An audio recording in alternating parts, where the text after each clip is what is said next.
Well, good afternoon, everyone. Happy Wednesday, and thank you for joining us for our midweek study group. We are in the book of Ruth, and I hope you are enjoying this. I'm going a little bit deeper, a little bit more Hebrew language, and also Hebrew and Jewish culture. And today we're going to go even a little bit deeper than I have before. So we're going to go back a couple of verses because as I'm studying, it's like I always find new material and say, oh, I wish I would have said that, or I wish I would have shared that. So today we're going to just back up a little bit more to look at the name of Ruth and what her name, we talked a little bit about what her name means from a historical point of view and in the culture, and that the names have are based upon a person's identity and their personality. But there's another whole different side to Judaism and study of the Hebrew Bible that we're going to look into today. And you're going to see on your screen, I'm sharing some commentary from the kind of the source book I'm using in the book of Ruth. And it has many things that we as Christians have never heard before, but yet and so you might say, well, what is the value of this if, Christianity doesn't really look at it as something that's necessary. Sometimes Christianity might even shun some of it and label it in a way of being mysticism or folk tales or things like that. And that's a valid way to look at it, but another way to look at it is these are things that every Jewish person knows currently, and every Jewish person knew at the time when Jesus walked the earth. That means the disciples knew this. Jesus knew these stories. And I think here's where the value lies. And I think it helps us maybe understand some of the things that Jesus said, also some of the things that the apostles said, as we'll try to reference that today by taking a comparative look in the New Testament to something that came up that was quite controversial. So, looking at Ruth's name, and as I'm reading this, why was she called Ruth? This is highlighted in yellow. Um, and these are different writers that create a Jewish commentary. And this one is called Bava Basra, and it's verse 14b. If you go to Sepharia.org, you'll find all of these Jewish commentaries are there. And Jewish commentary is different than Christian commentary. Christian, you'll find, commentaries by Matthew Henry, which will be all of his words. You'll find those by other prominent biblical men and women through the years. They'll each have their own commentaries. Judaism creates one commentary and they all add to it. So you'll find this commentary um, of Bavra Basra, and you'll find one later of a different guy and then a different guy until the volumes are fairly large, and they don't all agree. So you can go to one source and you can find one person's understanding, and in the same source you can read what another person thinks, even though it may contradict what that other person said. It gives you kind of a well-rounded understanding, and you can, as God leads you, pick what applies to you. At least that's the intention. So here it talks about the Torah containing 606 commandments in addition to the seven um, Noahide laws. Until I started studying Judaism, I had never heard any of that. If someone would ask you how many commandments there are, we would say 10. And in fact, this is quite a popular little joke, if you will. If you interact with a Jewish person for any length of time and get to know them, they may try to set you up and say, well, how many commandments are there? And most Christians would answer 10. But to a Jewish person, there are 613. And again, we've never heard any of that. The majority of them, well, I would say, if I remember the numbers exactly, there's 289 of them, I believe, that are no longer able to be fulfilled with the demise of the temple. But that still leaves quite a few other ones there. Um, this is so very intriguing. So, what are these 606 commandments and what are these seven Noahidic laws? You look at this word, you kind of get to see the word Noah in here, and that's a key understanding because these are laws, seven of them, which are incumbent even upon non-Jews. So, with this numbering of 613, they make reference here that this number of 606 is equal to the numerical value of the name of Ruth. And here you'll see the letters Resh, Vav, and Tav from the Hebrew alphabet that spell Ruth. And then it talks about her. So, okay, what is this numerical value and all of this? So this is where it gets very, very interesting. And we're going to take a look here. And this is in virtualjewishlibrary.org. We see that Hebrew does not have a system of numerals. They don't have 1, 2, 3, 4, and count in that way. In Hebrew, the letters of the alphabet each have a numerical equivalent. So if you're reading through a document in Hebrew and come across just the letter Aleph, which is the first one here, as you look on the screen, I'm kind of circling on the middle right side, and you come up with that letter Aleph by itself, it's really intended to be the number one. And so there are 22 letters in the Hebrew alphabet. And so Aleph, Bet, Gimel, Daleth, 1, 2, 3, Hey, Vav, Zion, 5, 6, 7, Chet, Tet, and Yod take you up to 10. Then after that, the next letters of Kaf go by 20s. Kaf, Lamed, Mem, Nun, Samek, Ayin, and Pei and Sade take you up through the 90. And then the remaining letters are Kuf is a 100, Resh 200, Shin 300, and Tav is 400. So this is how you count in Hebrew by using the letters. But what it also does is it allows every word in Hebrew to have what's called a numerical value. And so Ruth's name with the resh of Ruth is 200. I believe it's the vav is 10, which would be um, I'm sorry, it was 400 for the Tav, so that's where you get your 600 from. And the Vav is 6. So here's where you get the R, T, and V. 200, 400, and 6 gets you to 606. And this is this is called Gematria. You'll see that word kind of outlined here. It's a numerical process where they look at words and their significance. Where this is very interesting, and I'm not really into Gematria too much yet. It's something I'm the way I'm learning. I just spending more time on the basics and haven't gotten to this part of it yet. But what I do know about it, and there are people who study it and use it in various ways. Again, there's Jewish mysticism, which uses the Gematria a lot.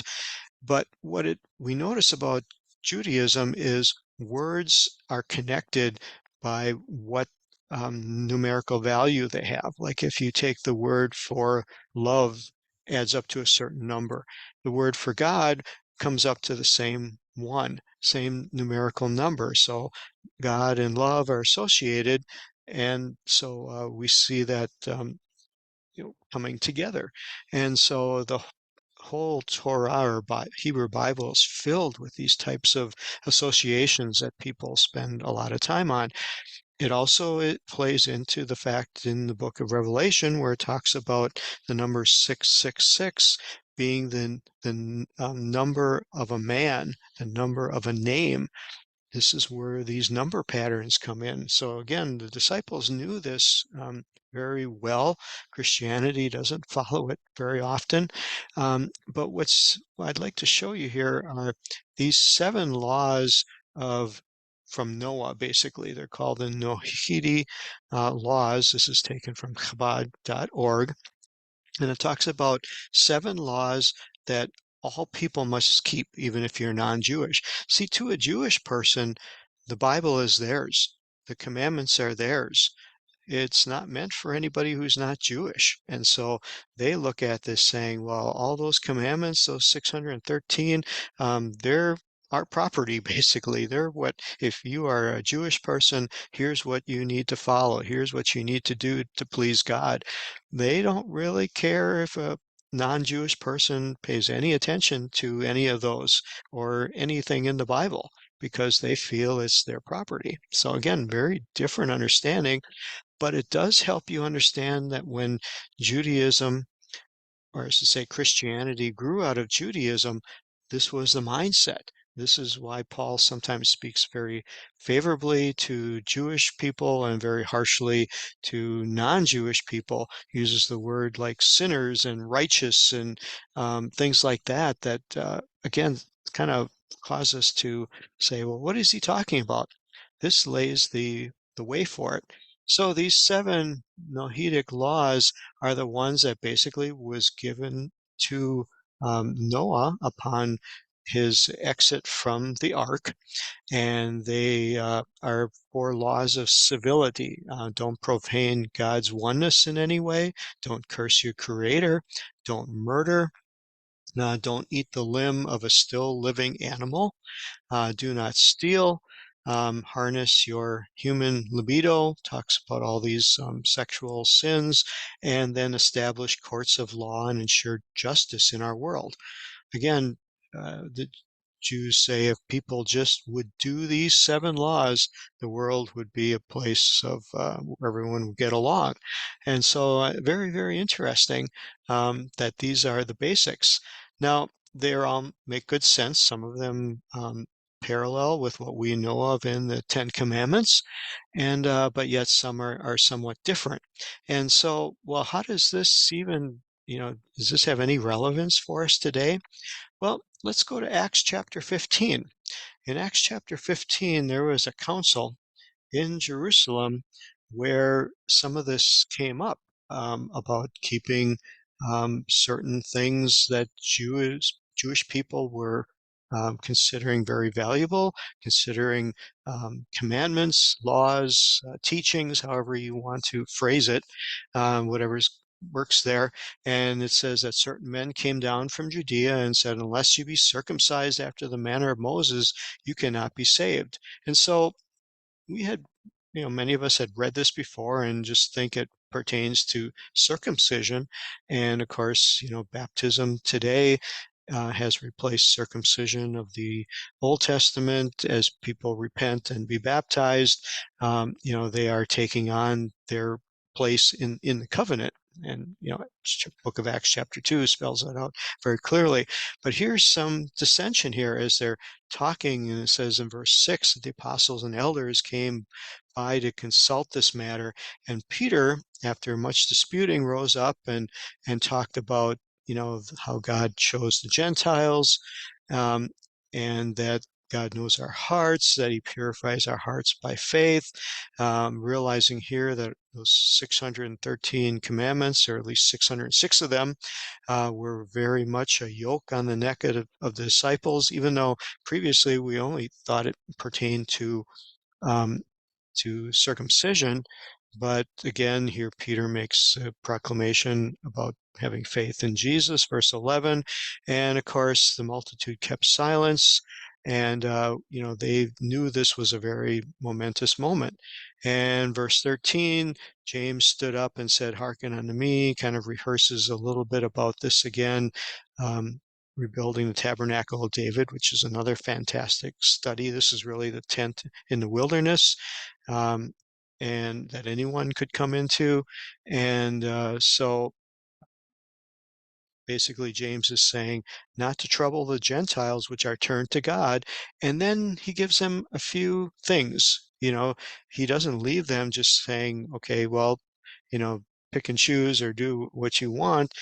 He writes to them some things that align with those 7 Noahidic laws of abstain from pollution to idols, which would be observing worship of the one true God, stay away from sexual sins, fornication, from things strangled where the blood hasn't been let out of it, and from blood.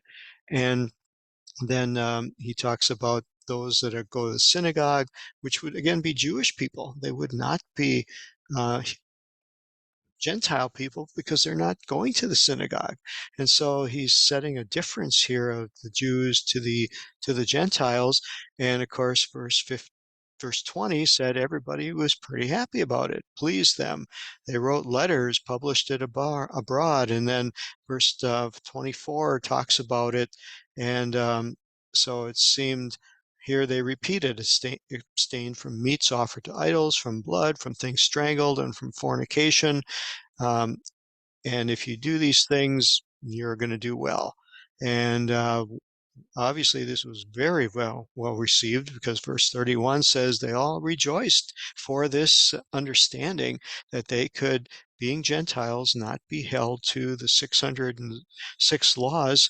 They could just do the 7 laws and follow in their faith, newfound faith in Jesus. So again, all very interesting um, type things that most Christians have never heard about, but it makes this Acts chapter 15 fall in place with this understanding of what they knew about the 613 laws and the 7 Noahidic laws, and the difference between what Jews and Gentiles were up against. And again, even today in modern Judaism, the Jews don't look at the 613 laws as being a horrible burden. They look at it as a joy that they can follow them, and it sets them apart. They feel God gave them these laws. And again, very different from how we sometimes view things to do, or rules, restrictions or guidances or laws or commandments, or however you want to view them. In Christianity, people really bristle, and people really find it hard to submit themselves to authority and to things like that. And so, again, this is just very interesting to see this played out, and gives you a lot of food for thought, gives you a lot of things to consider, that, the problems they had back then are really no different than what we have today, but yet knowing that, when we have faith in the Lord, when we follow after Him, when we're filled with His Spirit and allowing Him to direct our lives, um, there are some things that we have allowances on, and we can follow God after the dictates His of our heart and His Word. And so I only getting just this little bit here. I have more to share with you next week on just some more of this, and I hope that you find this interesting. We're going to see some more things that are well known in Judaism that are not very well known in Christianity, and we'll touch on those next week. So God bless you all. Thanks for joining us, and have yourself a wonderful rest of the day.